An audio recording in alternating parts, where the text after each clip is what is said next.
The bell rang once, not urgent, not apologetic, just expected. When I opened the door, Darren stood in front of me with a paper cup in one hand and a suitcase handle in the other. Kelsey stood just behind him, her nails tapping against her phone, another suitcase beside her. "We heard you bought a penthouse," Darren said, smiling like it was still his to claim. "Figured we'd come stay a while." Kelsey lowered her phone. "For the baby," she added, placing a palm on her stomach, "and to reconnect. As a family." The hallway light hit her engagement ring, still the same one Warren and I paid for when Darren swore he'd pay us back after the honeymoon. I didn't move. Didn't raise my eyebrows. Didn't blink. Behind them, the elevator doors had already closed. "You can come in," I said, stepping aside. They rolled their suitcases over the threshold like they'd done it before. Darren scanned the living room, his eyes catching on the glass balcony. The velvet chairs, the view of the skyline. "Wow, you did good," he muttered. "This place is huge." "It's quiet," I said. "And mine." Kelsey walked toward the hallway, dragging her suitcase like she already knew where the guest room was. I didn't stop her. Let them look. Let them see the locked door. I walked to the kitchen and opened the cabinet. 2 clean glasses, 1 pitcher of water. I placed them on the counter. Darren joined me a moment later, pulling out a bar stool. "We've had kind of a rough time lately." I nodded, pouring the water. "I heard." "Foreclosure." "Wasn't our fault," he said quickly. "Just some bad timing. Kelsey's parents aren't in a place to help either." I slid a glass toward him. He didn't touch it. Kelsey reappeared, frowning. "The guest room's locked." "I know," I said. She waited. "So, where should we put our things?" "The couch folds out. Extra blankets are in the chest." Darren looked at me, finally, uneasy. "This is temporary, right?" I met his eyes. 2 nights. He opened his mouth, then closed it. The elevator chimed again outside. I didn't turn around. I walked back toward the locked room. The hallway lights flickered against the photo of Warren above the console.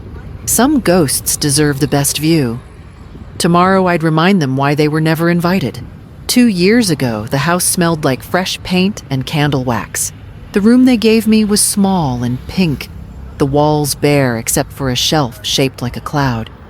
No bed frame, just a twin mattress pushed against the wall, no nightstand. Kelsey stood in the doorway, arms crossed, phone still in her hand. "It's temporary," she said. "We'll get it sorted once the baby comes." There was no baby yet. Not even a bump. Just a lot of white furniture and a Pinterest board full of names. I unpacked 1 suitcase. Pajamas, 3 cardigans, a photo of Warren in the garden with a rake in one hand and a tomato in the other. That stayed on the windowsill where the sun touched it in the morning. The first week I stocked their fridge. Took Darren's car to get the oil changed. Spent $200 on groceries without saying a word. Kelsey opened the fridge one afternoon and paused. "Thanks, Ava," she said, plucking out a bottle of oat milk. "We don't usually get store brand, but it's okay for now." That night during dinner, Darren mentioned refinancing. "Interest rates are low. If we redo the mortgage, we could renovate the kitchen. Maybe knock out that wall by the breakfast nook." He looked at me with that half smile. "We might need your signature just for paperwork, since it's still technically in your name." I didn't ask questions. I signed the papers 2 days later in the kitchen next to a coffee cup with lipstick on the rim that wasn't mine. The barbecue was the next week. I came downstairs wearing my soft wool cardigan navy with little embroidered pears along the sleeves. Kelsey looked up from her phone and hesitated. "You're wearing that?" I froze. "It's just..." She walked over and brushed the sleeve. "It photographs kind of rustic." She said it with a smile, like it was kindness, like I should be grateful someone cared how I looked. I went back upstairs and changed. That night, I folded the cardigan and slid it beneath the mattress between the springs and the wall. By the 2nd month, I stopped stocking oat milk. but I still signed the checks. The front door was wide open. A white moving truck sat in the driveway, its ramp stretched across the walkway like a tongue. Inside, 2 men in uniform were hauling the dining table toward the exit. I stepped around them and smelled lemons artificial, not real. Kelsey stood in the living room, wearing sneakers and a neatly pressed blouse. One hand rested on her belly, the other pointed toward the wall. No, the rug goes with the coffee table. We're staging the other one separately. She didn't look up. Darren appeared at the edge of the hallway, holding a bundle of cords. When he saw me, his shoulders tensed. I clutched the small pharmacy bag tighter. "What's going on?" Kelsey finally turned, gesturing like it was all self-explanatory. "We sold the house. It's official. Close of escrow is Friday." I blinked. "Sold." Darren stepped forward, rubbing the back of his neck. "It's a new build. In Barclay Estates. 3 bedrooms. It's better for the baby." I looked at the hallway. The pink room still had my mattress on the floor, the one I never upgraded, and me. He wouldn't meet my eyes. "We thought you'd figure something out. You've always been good at that." My fingers trembled around the paper bag. Inside was a new bottle of arthritis medication. $68. No refund. "You're giving me 3 days."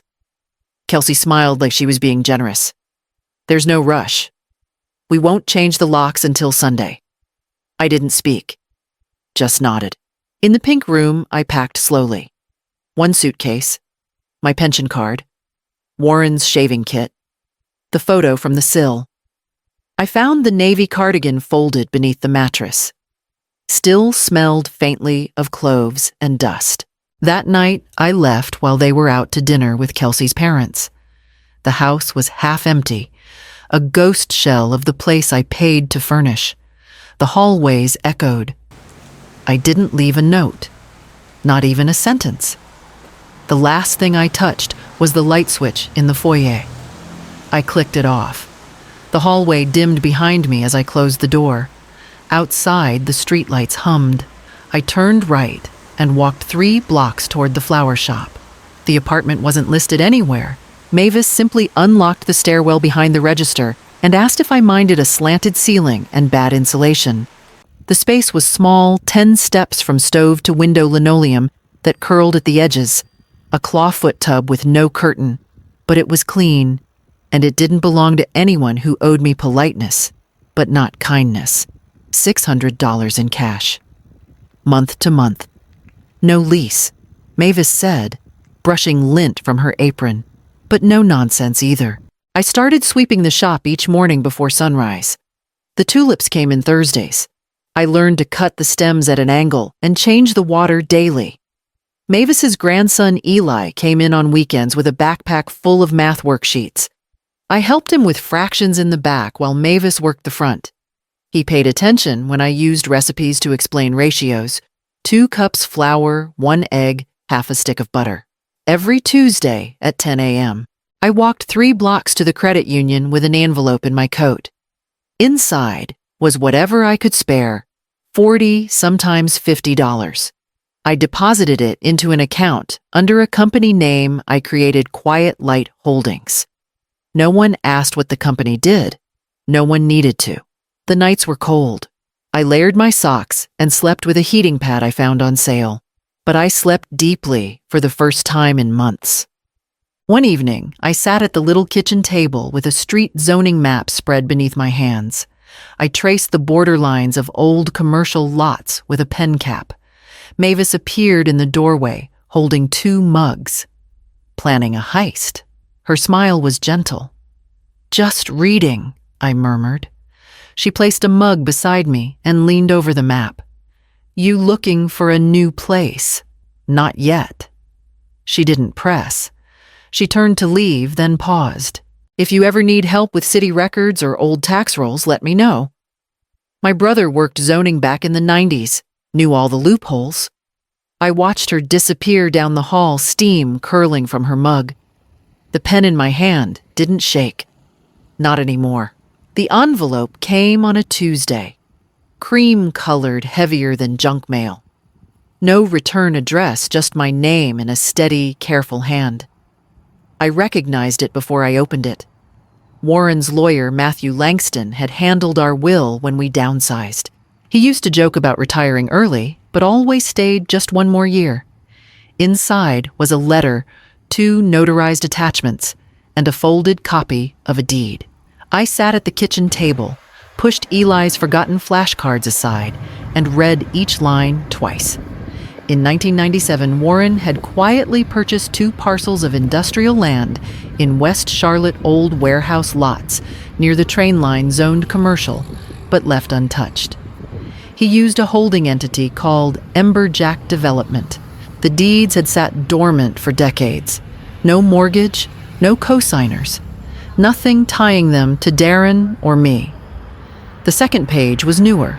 6 months before he passed, Warren updated the beneficiary of Emberjack to one name, mine. Not ours, not his son's. Just mine. There was a note attached, written in his slanted print on plain white paper. No greeting, no closing. If our son forgets how we raised him, I hope you'll remember how we protected each other. I folded it carefully and placed it under my hand, as if holding it still could keep the ache from spilling out. The parcels were now worth over $2 million. Developers had been circling. One had already left a voicemail with Langston's office. I didn't move. I didn't smile. That evening, I walked down to the corner cafe with an envelope in my coat. I ordered coffee I didn't need and asked the server if she knew any young lawyers who did discreet work. By Friday, I had one. We met in the flower shop's back office after Mavis closed early. His name was Julian, and he wore a suit with scuffed shoes. That was how I knew he'd work harder than most. We set up a new LLC. No family names. No ties to my past.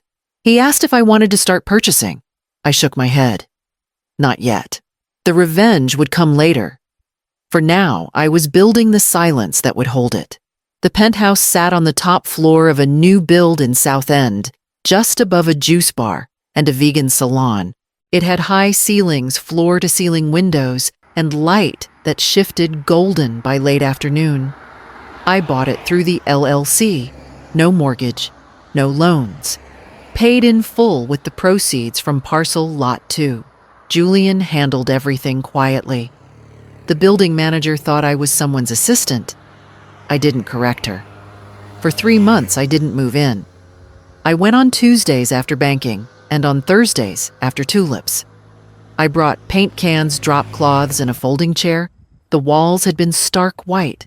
I chose a soft mushroom gray. Painted them myself, one roller stroke at a time. It calmed my hands. I installed a ladder in the living room, a rolling library ladder with brass rails and solid oak rungs.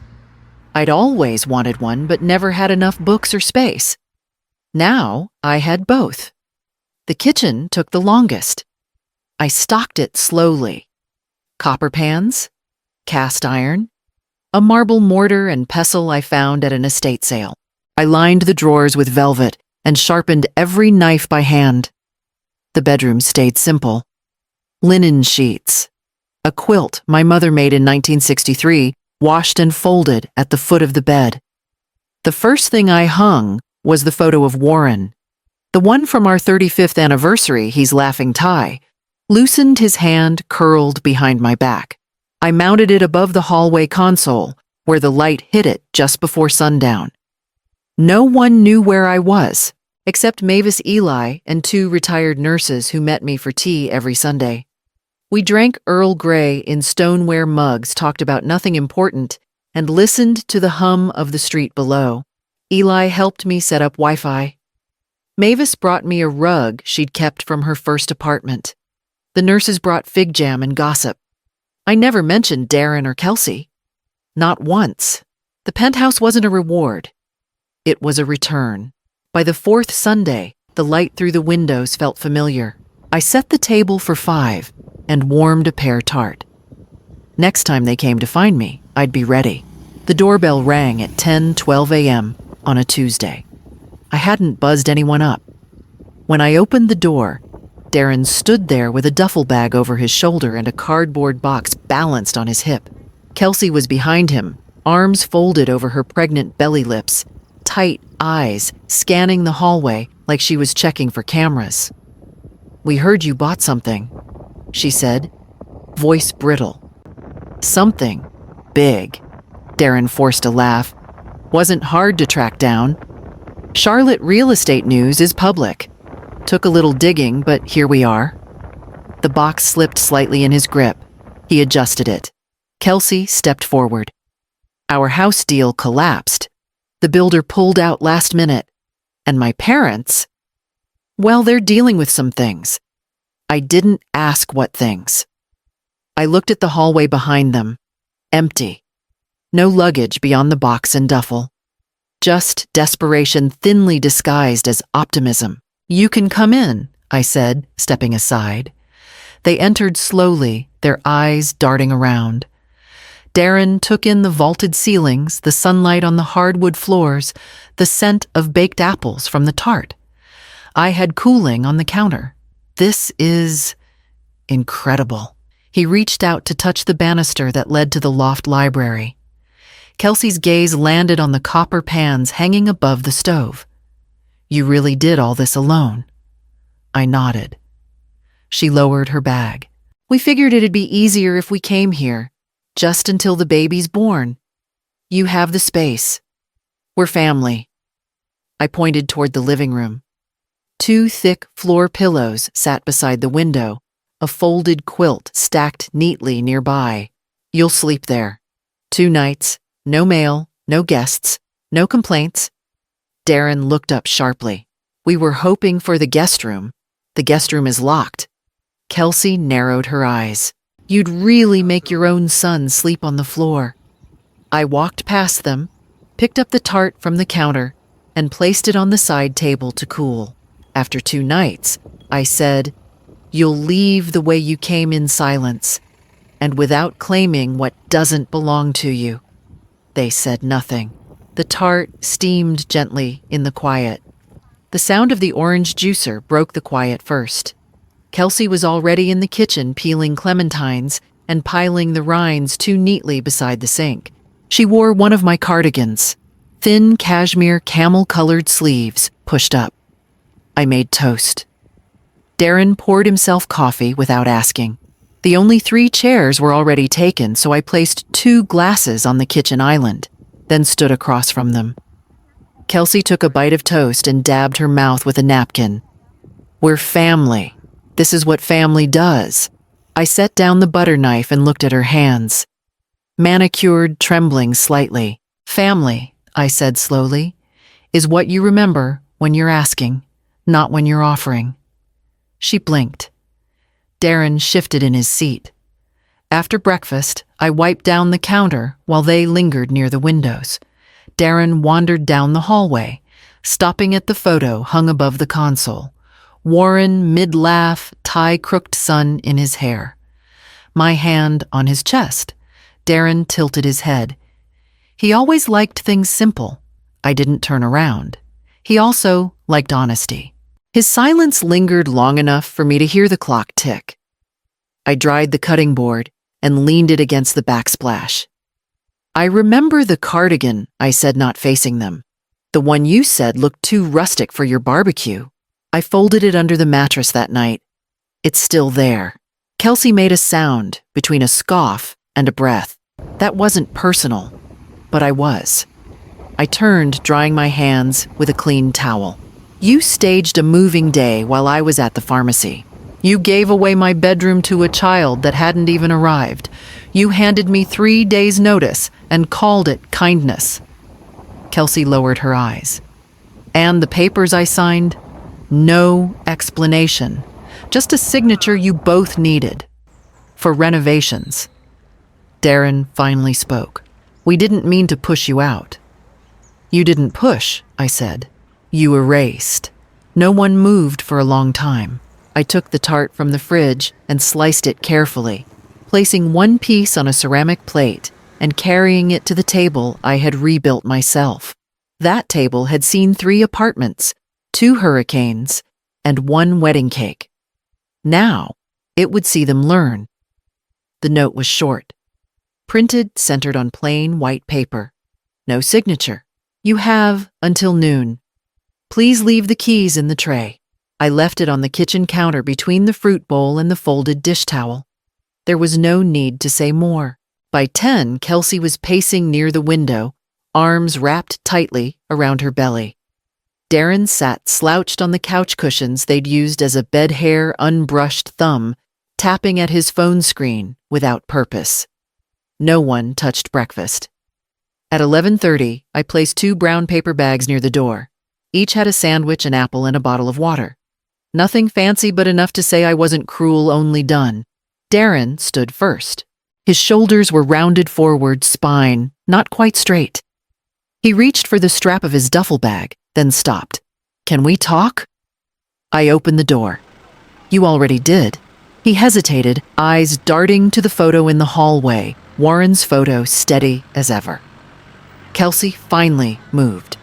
She didn't look at me, just grabbed the paper bags and clutched them too tightly like she thought I might snatch them back. She paused at the threshold, her voice lower than I'd heard it all week. Where are we even supposed to go? I looked down the hall. The elevator lights flickered above the brushed steel doors. Start with the elevator. They didn't speak after that. The door closed behind them without resistance. I waited for the soft ding, the mechanical slide of the elevator, the silence that followed. I walked through the apartment slowly, picked up their folded blanket from the floor, set it in the linen closet, took the half-drunk glass of juice and poured it into the sink. The keys were still warm when I dropped them into the ceramic tray. One clink, then stillness. Outside, the sky had softened into spring blue. I opened the balcony doors, let the air move freely through the rooms. The tart had cooled. I sliced myself a piece and sat at the table. No more floor pillows. No more careful silences. Only air and quiet. And a kitchen that finally belonged to me again. The smell of butter and warm sugar drifted up before the knock. Mavis never used a tray, just tucked the croissants into a tea towel and carried them in her arms like newborn kittens. She placed them on the counter. I was already setting out the mugs, the deck of cards waiting near the windowsill. I hummed as I moved, nothing in particular, just the kind of tune your hands remember, even when your mind forgets. Eli was at the table with his math book open, but he wasn't really working. He tapped a pencil against his cheek, pretending to concentrate. Then the downstairs bell rang. He looked up. You want me to get it? I nodded, brushing a crumb from my sleeve. He disappeared down the back stairwell.